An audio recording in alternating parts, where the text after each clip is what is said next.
Hoy nos adentraremos en el Teteto, un diálogo de Platón que nos pone frente a una de las preguntas más fundamentales de la filosofía. ¿Qué es el conocimiento? Ambientado años antes de la muerte de Sócrates. Este diálogo nos presenta una conversación entre el propio Sócrates, el joven matemático Teteto y el filósofo Teodoro. En este encuentro, Sócrates se convierte en una especie de partero intelectual, ayudando a Teteto a dar a luz a sus ideas sobre el saber. ¿Es el conocimiento lo que percibimos por los sentidos? ¿Es una opinión verdadera? ¿O debe ser una opinión verdadera con justificación? A lo largo del diálogo, Platón, a través de Sócrates, examina estas definiciones, solo para mostrar sus límites, contradicciones y ambigüedades. El Teteto sí nos deja una enseñanza crucial. Conocer no es simplemente acumular certeza, sino aprender a moverse con honestidad en la duda. Es un diálogo sin desenlace claro, pero que abre la puerta a toda la epistemología occidental. En este episodio vamos a recorrer este laberinto socrático, donde cada una de las respuestas se integran a preguntas, porque a veces la filosofía no nos ofrece mapas, sino linterna. Sócrates, cuando se trata de la mujer, querido, ¿piensas que ese arte es diferente del que supone la recogida? Teteto, no es verosímil. Sócrates, claro que no lo es. ¿Qué es esa juntaza ilegal y sin arte de hombres y mujeres, a la que se da el nombre de prostitución? Es de hecho indeseable. También se ha producido la aversión contra personas tan dignas como son las comadronas. Temen ellas, en efecto, caer en esa suposición por la práctica de su arte, cuando realmente es a las comadronas, y únicamente a estas, a las que corresponde el trato casamentero. Teteto, así parece. Sócrates, pues bien, si hasta ahí llega la tarea de las comadronas, no menor es la mía, porque no ocurre que unas veces den a luz de manera ficticia y otras de manera real, y que esto no sea fácil de discernir. Si así fuese, el mayor y más importante trabajo de las comadronas sería el de distinguir lo verdadero de lo que no lo es. ¿O no lo crees así? Teteto, yo por lo menos así lo creo. Sócrates, mi arte mayéutica tiene seguramente el mismo alcance que el de aquellas, aunque con una diferencia, y es que se practica con los hombres y no con las mujeres, tendiendo además a provocar el parto en las almas y no en los cuerpos. La mayor atracción de este arte es que permite experimentar a todo evento si es una imagen falsa, fecunda y verdadera, la que engendra la inteligencia del joven. A mí me ocurre con esto lo mismo que a las comadronas. No soy capaz de engendrar la sabiduría, y de ahí la acusación que me han hecho muchos de que dedico mi tiempo a interrogar a los demás sin que yo mismo me descubra con cosa alguna, por carecer en absoluto de mi sabiduría, acusación que resulte verdadera. Mas la causa indudable es esta: la divinidad me obliga a este menester con mi prójimo, pero a mí me impide engendrar. Yo mismo, pues, no soy sabio en nada, ni está en mi poder o en el de mi alma hacer descubrimiento alguno. Los que se acercan hasta mí semejan de primera intención que son unos completos ignorantes, aunque luego todos ellos, una vez que nuestro trato es más asiduo y que por consiguiente la divinidad les es más favorable, progresan con maravillosa facilidad, tanto a su vista como a la de los demás. Resulta evidente, sin embargo, que nada han aprendido de mí, y que, por el contrario, encuentran y alumbran en sí mismos esos numerosos y hermosos pensamientos. Ah, pero la causa de tal engendro somos la divinidad y yo mismo. Más claro todavía, hay muchos que han desconocido este poder y se han confiado a sí mismos. Pronto han tenido que convencerse por sí o por otros de que me han abandonado antes de lo que debían, y de que, a cambio de mi mayéutica, han alcanzado abortos múltiples con sus nefastas compañías, sin dar, por su parte, otra cosa que malos alimentos.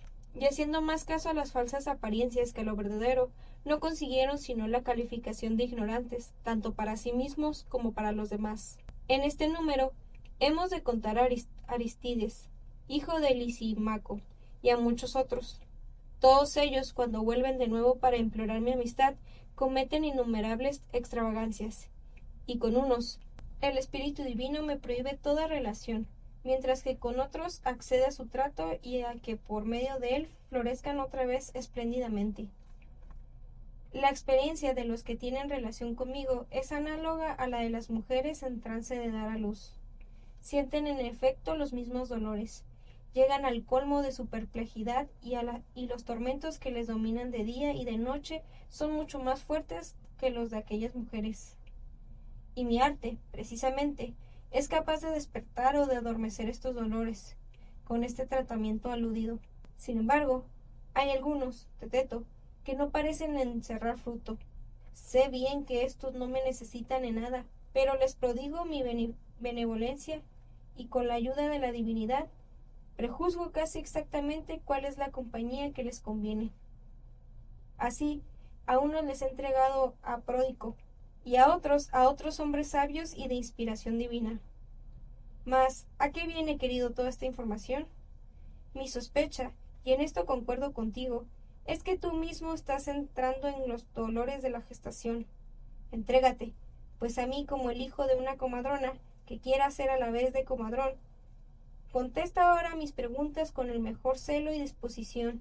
Al examinar alguna de las cosas que tú dices, me parece encontrar algo ficticio y no verdadero. Ten por seguro que lo apartaré y lo rechazaré, sin que esto dé motivo para que te irrites, cual hacen las mujeres primerizas. Ya se ha dado el caso con muchos, mi admirado amigo, que han llegado hasta mí tan llenos de desconfianza, que han debido luego morder su insolencia, una vez disipada la primera de sus bagatelas. No creen, con todo, que haga esto por su bien, pues están muy lejos de pensar que los dioses ahorren hostilidad hacia los hombres y que yo mismo me muestre condescendiente hacia ellos. Y la verdad es que la justicia divina me impide todo trato con la mentira y el encubrimiento a ultranza de la verdad. Volvamos, por tanto, Teteto, a la cuestión de principio, y procura decirme lo que es la ciencia. No quieras alegar tu impotencia, porque si la divinidad te ayuda y te das fuerza, es claro que podrás contestar. Teteto, vergonzoso sería, querido Sócrates, que no pusiese todo mi empeño en ello, respondiendo así lo que tú me ordenas. Me parece a mí, desde luego, que la persona que sabe se da cuenta sensiblemente de lo que sabe, y tal como lo entiendo ahora, la ciencia no es otra cosa que sensación. Sócrates, buena y generosa respuesta, hijo mío, porque es necesario ante todo dejar transparecer así el pensamiento. Veamos, pues, el asunto y examinémoslo conjuntamente. Comprobemos si puede obtenerse de ahí algo fecundo o algo estéril. ¿Dices tú que la ciencia es la sensación? Teteto, sí. Sócrates, realmente me parece que has encontrado una razón nada despreciable para enjuiciar la ciencia, razón que desde luego ya formula Protágoras. Él dijo lo mismo que dices tú, aunque con otras palabras, pues afirmaba que el hombre es la medida de todas las cosas, de las que son como medida de su ser y de las que no son como medida de su no ser. Sin duda, ¿habrías leído esto? Teteto, sí, lo he leído muchas veces. Sócrates, ¿no dice en verdad que las cosas son para ti tal como se me aparecen y para ti también tal como se te aparecen? Hombres somos, no hay duda, tú y yo. Teteto, desde luego, eso es lo que él afirma. Sócrates, es natural, sin embargo, que un hombre sabio no lance afirmaciones gratuitas. Sigámoslo, por tanto, en su desarrollo. ¿No ocurre a veces que el mismo soplo de viento hace a uno gritar de frío y a otro no? ¿Y que a uno le acaricia ligeramente y a otro de manera violenta? Teteto, efectivamente. Sócrates, ¿qué será entonces el viento en sí mismo? ¿Diremos que es frío o que no es frío? ¿O daremos la razón a Protágoras, afirmando que es frío para Tirita y que no lo es para el otro? Teteto, parece natural. Sócrates, ¿no se mostrará de este modo a cada uno de ellos? Teteto, lógicamente. Sócrates, ¿y en esa apariencia consistirá la ciencia? Teteto, claro que sí. Sócrates, entonces, apariencia y sensación son una misma cosa, tanto para el calor como para los demás estados análogos. porque las cosas parecen ser tal cual las siente cada uno. Teteto, así parece. Sócrates, solo hay, pues, sensación de lo que es y sensación verídica que constituye ciencia.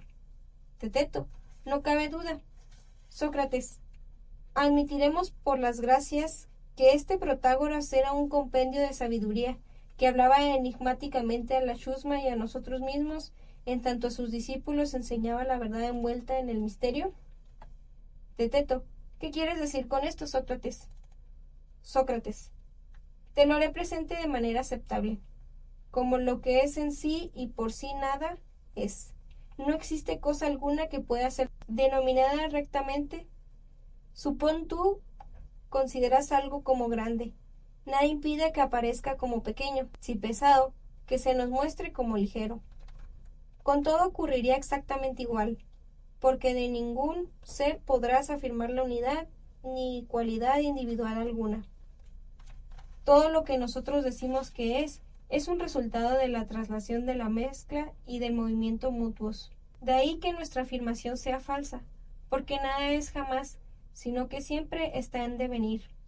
Todos los sabios, uno tras otro, con la excepción de Parménides, llegaron a esta conclusión. Cuenta entre ellos a Protágoras, a Heráclito y a Empedocles, y entre los poetas a los que ocupan la cima en su género, así a Epicarmo en la comedia y a Homero en la tragedia. Recuerda, por ejemplo, lo que dice Homero: el océano, generador de los dioses, y su madre Tetis. Esto nos prueba que todas las cosas son producto de la corriente y del movimiento. ¿O no crees que quiere dar a entender eso mismo? Teteto, tal me parece a mí. Sócrates, ¿qué réplica, pues, podría oponerse a ese ejército que dirige el caudillo Homero, que no mereciera la burla ajena? Teteto, difícil sería hallarlo. Sócrates, desde luego, Teteto, porque hay razones suficientes que abonan esta opinión. Esto es, que la semejanza del ser y el devenir resulta posible gracias al movimiento, en tanto la del no ser y el morir viene dada por la calma. El calor y el fuego, que por su parte son generadores y tutores de todo, aparecen también como producto de la traslación y del frote, y ambos son movimientos. ¿O no consideras así la generación del fuego? Teteto, claro que sí. Sócrates, ciertamente, el linaje de los seres vivos se origina por estas causas. Teteto, ¿qué otras podrían ser?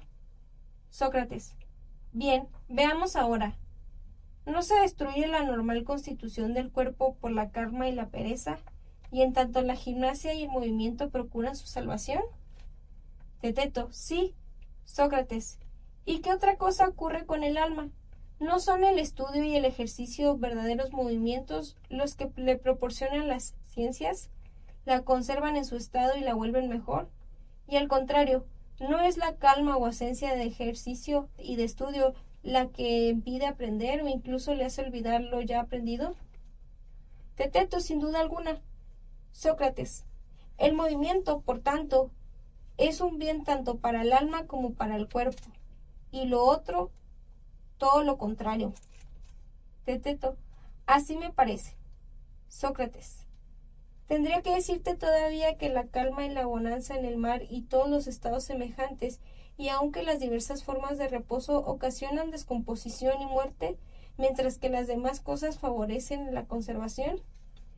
Y habría de poner como remate a todo esto el que te obligase a admitir que Homero no se refiere más que al sol cuando habla de la cadena de oro, mostrando con ello que en tanto se mueva la esfera terrestre y el sol, todo es y todo conserva su ser, y entre los dioses y entre los hombres, y que si al contrario todo quedase como sujeto e inmóvil, se produciría la destrucción y, como ya se ha dicho, el trastrocamiento de todas las cosas. Teteto, a mi parecer, Sócrates, todo ocurre como tú lo explicas. Sócrates, así en efecto, hay que considerar las cosas, querido amigo. Eso que con referencia a los ojos llamas tu color blanco, ni es color blanco en sí, ni lo es fuera ni adelante de tus ojos, ni siquiera en un lugar alguno. Si fuese de este modo, tendría realmente su puesto y se mantendría en él en vez de variar continuamente. Teteto, ¿cómo lo explicas? Sócrates. Sigamos con la razón expuesta hace poco y admitiendo por consiguiente que no hay nada en sí ni por sí. Comprobaremos que tanto el color blanco como el negro, como cualquier otro color, es el resultado del acercamiento de los ojos a esta traslación propia que les origina. Y habremos de afirmar entonces que todo color existente no es ni lo que se aplica ni lo que es aplicado, sino algo intermedio, adecuado a cada uno. Porque ¿podrías aseverar que tal como se te aparece a ti el color se aparece también en un perro o cualquier otro animal? Teteto. Por Zeus, no es esa mi opinión. Sócrates. Diremos pues que no hay semejanza alguna entre lo que percibe otro y lo que percibes tú. ¿Podrías mantenerlo con fuerza, o si acaso aún tendrías que afirmar que nada es idéntico para ti, ya que ni tú lo eres contigo mismo? Teteto, me inclino más por esto último. Sócrates. Si, por tanto, aquello con lo que nosotros nos medimos o a lo que tocamos era grande, blanco, cálido, así permanecerá en cualquier otra circunstancia, de no experimentar un determinado cambio. Y si alguna de estas cosas que medimos y tocamos sufriese las determinaciones mencionadas, no habría que atribuirlo al hecho de que algo se le aproximase o experimentase modificación, sino al hecho de que ella misma sufriese alguna. Bien se ve, querido, que resultan extrañas y risibles estas afirmaciones a que somos llevados tan a la ligera.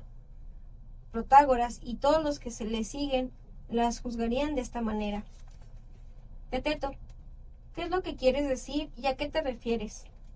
Sócrates, permíteme un pequeño ejemplo y tendrás a tu alcance mis razones. Supón que contamos con 6 tablas. Si admites otras 4 puestas al lado, diremos que aquellas son más que estas 4 y que las superan en una mitad. Si 12, afirmaremos que son menos y precisamente una mitad menos. No creo que haya otra manera de argumentar. ¿Opuesto ofrecerla? Teteto, yo desde luego no. Sócrates, veamos a la pregunta que formulan Protágoras y sus seguidores. Teteto, ¿hay posibilidad de que algo sea mayor o más numeroso si realmente no sufre aumento? ¿Qué es lo que contestarías? Teteto, si tuviese que contestar Sócrates con arreglo a lo que estimo adecuado a la pregunta, da por buena una contestación negativa. Pero si de lo que se trata es de referirse a la cuestión anterior, guardándome de toda contradicción, diría sencillamente que sí. Sócrates. Por era muy bien y divinamente dicho. Con tu respuesta afirmativa realzas debidamente las palabras de Eurípides. Nuestra lengua podría ser irrefutable, pero no así nuestro pensamiento. Teteto, es verdad. Sócrates. Si contásemos, por tanto, tú y yo, con hombres hábiles y sabios, en relación con todos los secretos del pensamiento, solo necesitaríamos ofrecernos una probabilidad mutua y concentrarnos sofísticamente en un combate en el que saliesen a relucir argumentos de unos y otros. Mas nuestra condición de simples particulares nos llevará a considerar en primer lugar lo que pueden ser los objetos en que pensamos, a través de sus relaciones mutuas, si por ventura mantienen o no en nosotros alguna clase de concordancia. Teteto, eso al menos es lo que yo deseo. Sócrates, y yo, con lo cual volveremos a nuestro examen, llenos de calma y de ocio, y ni siquiera el mal humor pondrá traba alguna a las críticas que nos formulemos cuando tengamos que preguntarnos sobre nuestras visiones. Respecto a la primera, sentaremos la afirmación, según creo, de que nada puede ser mayor ni menor, ya en volumen, ya en número, si permanece igual a sí mismo. ¿O no es así? Teteto, sí. Sócrates. Y en relación con la segunda, diremos que aquello a lo que no se añade ni quita cosa alguna, ni aumenta ni disminuye, sino que permanece siempre igual. Teteto, desde luego. Sócrates. En tercer lugar, habremos de afirmar lo que antes no era. Es imposible que sea en lo sucesivo, caso de que no llegue a ser. Teteto, así me parece. Segunda parte. Sócrates. Todo esto recibe, por tanto, el nombre de sensación. Teteto. Necesariamente. Sócrates. Pero según decimos, no es de su incumbencia alcanzar la verdad, porque con la sensación tampoco se alcanza el ser. Teteto. Claro que no. Sócrates. Ni, por consiguiente, la ciencia. Teteto. Indudablemente. Sócrates. Ya no podrá decirse, Teteto, que sensación y ciencia sean una misma cosa. Teteto. No parece que sea así, Sócrates. Y ahora queda suficientemente probado que la ciencia es algo diferente a la sensación. Sócrates. Bien dicho. Sin embargo, ese no fue el objeto inicial de nuestro diálogo, porque no era nuestra pretensión descubrir lo que no es la ciencia, sino precisamente lo que es. Con todo, hemos dado un buen avance al no tener que buscarla enteramente en la sensación, sino en ese acto, cualquiera que sea, por medio del cual se aplica el alma por sí misma a la consideración de los seres. El acto al que tú te refieres, Sócrates, recibe, a mi entender, el nombre de juicio. Piensas rectamente, querido amigo, y ahora considera la cuestión desde el principio, y, sobre todo, si borrado lo anterior de la memoria, percibes con más de claridad en la situación actual a que has llegado. Contéstame una vez más. Dime, pues, ¿qué es la ciencia? Sería imposible afirmar, Sócrates, que la ciencia es toda clase de opinión. Sabemos, ciertamente, que también hay opiniones falsas. Cabría aventurar que sólo la opinión verdadera constituye una ciencia. Y he aquí ya mi personal contestación. Mas, si en el desarrollo de nuestro razonamiento se modificase esta tesis, intentaremos darle otro giro adecuado. Así, y con esa buena disposición, Teteto, es preciso responder a mis preguntas. No, por ejemplo, con la vacilación que mostrabas al principio. Si actuamos de tal manera, una de estas dos cosas puede ocurrir.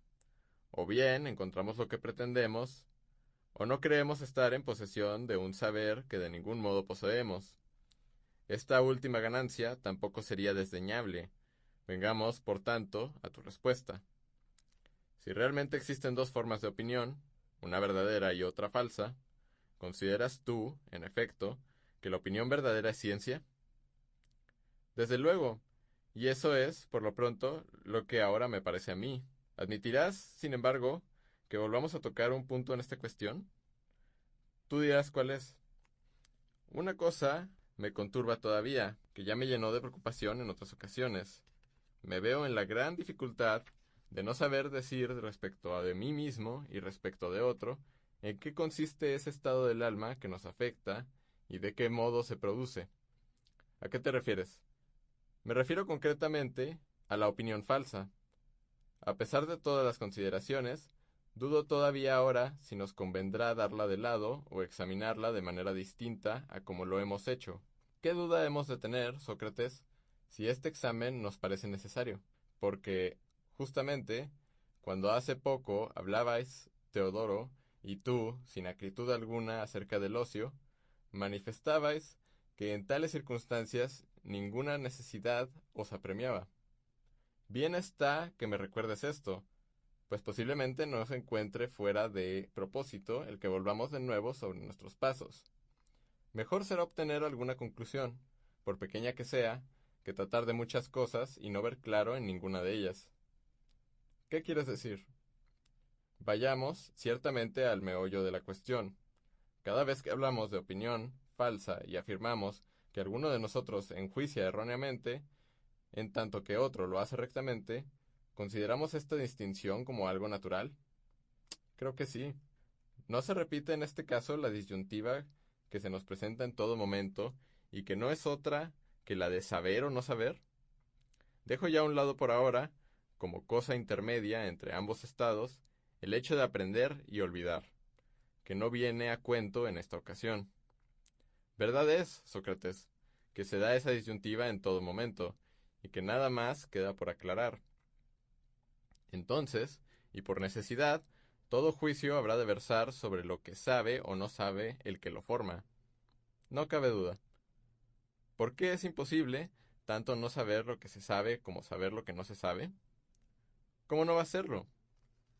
No ocurrirá en la opinión falsa que se tomen cosas que se saben, no por lo que realmente son, sino por otras cosas que también se saben, con lo cual, conociendo unas y otras, lo que se hace es desconocerlas. Lo juzgo imposible, Sócrates. ¿Admitirías, pues, que se tomen cosas que se saben por otras que no se saben, o lo que es lo mismo, que si no se conoce a Teteto y a Sócrates, pueda llegar a pensarse que Sócrates es Teteto o Teteto Sócrates? De ningún modo. Por tanto, lo que se sabe no puede tomarse por lo que no se sabe, ni tampoco lo que no se sabe por lo que se sabe. Eso sería algo monstruoso. ¿Cómo, pues, podrá formarse la opinión falsa? Si no es de acuerdo con lo dicho, resulta imposible que se produzca una opinión, ya que, de todas las cosas, sabemos o no sabemos, y en estas circunstancias no parece posible de ningún modo la opinión falsa. No veo nada más verdadero. Será entonces que no consideremos debidamente lo que buscamos, esto es, que nos refiramos a la disyuntiva entre saber y no saber, en vez de prestar atención a la del ser y al no ser. ¿Cómo dices?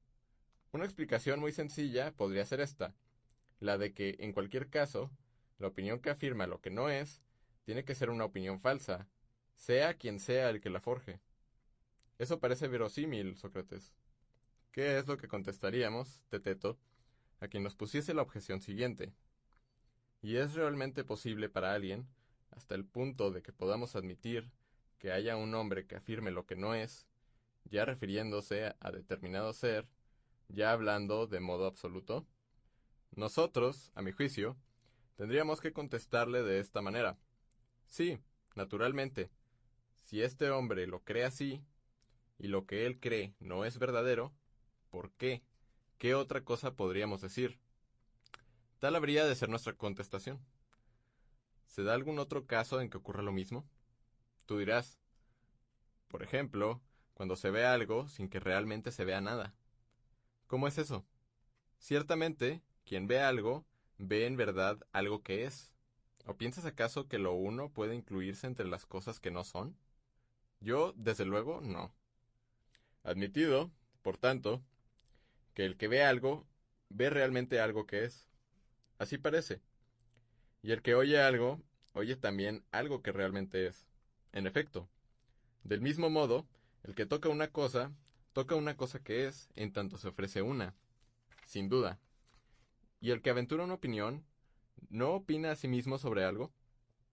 Por necesidad. El que opina sobre algo, es claro que opinará sobre algo que es. Estoy de acuerdo contigo. El que opina sobre lo que no es, ¿no emite un juicio sobre nada? Es evidente. Pero el que no emite un juicio sobre nada, cierto que no opina en absoluto. Parece manifiesto. No es posible, por tanto, opinar sobre lo que no es, ya refiriéndose a un determinado ser, ya de manera absoluta. Desde luego. Así pues, una cosa es opinar erróneamente y otra muy distinta opinar sobre lo que no es. Sí, parece algo diferente. No es entonces, de la manera que decimos, y ni siquiera en la forma que considerábamos hace un momento, como se establece en nosotros la opinión falsa. Claro que no. ¿Crees, pues, que se establecerá de este otro modo lo que ahora estábamos nombrando? ¿De qué modo? Consideramos, en verdad, como falsa, y en tono de desprecio, la opinión del que, confundiendo mentalmente un ser con otro, afirma la realidad del uno en vez de la del otro. Al hacer esto, opina justamente sobre algo, pero su opinión recae indebidamente sobre un determinado ser. He aquí la fuente del error y a lo que, con toda razón, se denomina opinión falsa. Me parece que has dicho ahora una gran verdad.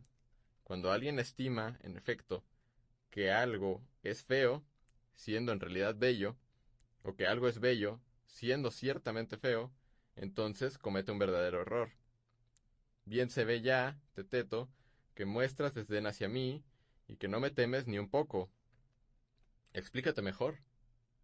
Pienso que, en tu opinión, ese verdadero error de que hablas no quedará sin objeción por mi parte, esto es, sin que yo te pregunte si lo que es rápido puede realizarse lentamente, o lo ligero, pesadamente, y, del mismo modo, cualquier otro contrario. No, por tanto, siguiendo su propia naturaleza, sino la contraria, que es la opuesta a la propia. Pero dejaré esto a un lado para que no pongas a prueba tu ánimo inútilmente. Ahora bien, ¿te satisface, como dices, el que una opinión falsa se considere como un engaño? A mí, al menos, claro que me satisface. Entonces, según tu opinión, resulta posible tomar en el pensamiento una cosa por otra que no existe. Naturalmente. Pero el pensamiento que así actúa, ¿no tendrá necesidad de pensar ambas cosas? ¿O bien una u otra? Desde luego, tendrá que pensar ambas cosas, bien justamente, bien una después de otra. Muy bien dicho. Pero coincidiremos tú y yo en dar al pensar el mismo nombre.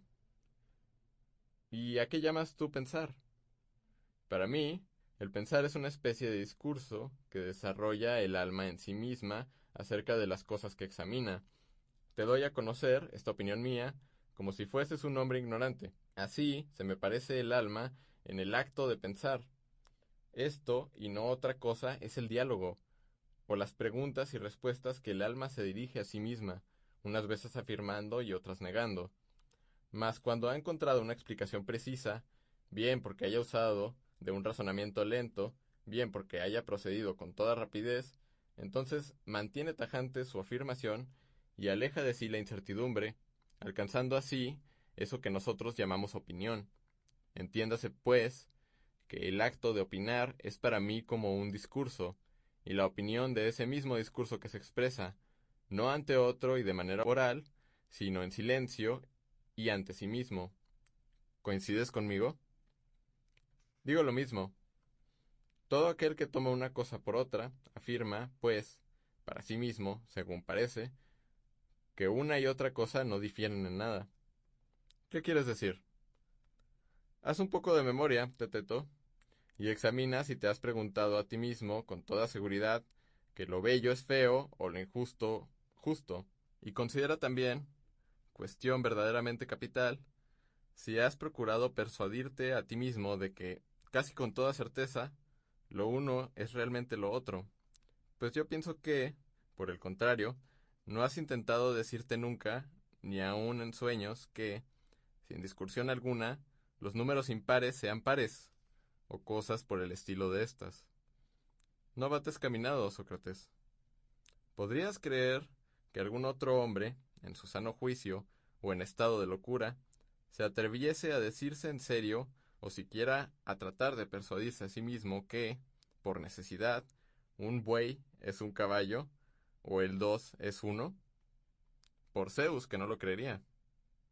Por consiguiente, si el dialogar consigo mismo es sinónimo de juzgar, nadie que hable y opine de lo uno y de lo otro, teniendo además a su alma en contacto con ambos, podrá decir y juzgar que lo uno es lo otro.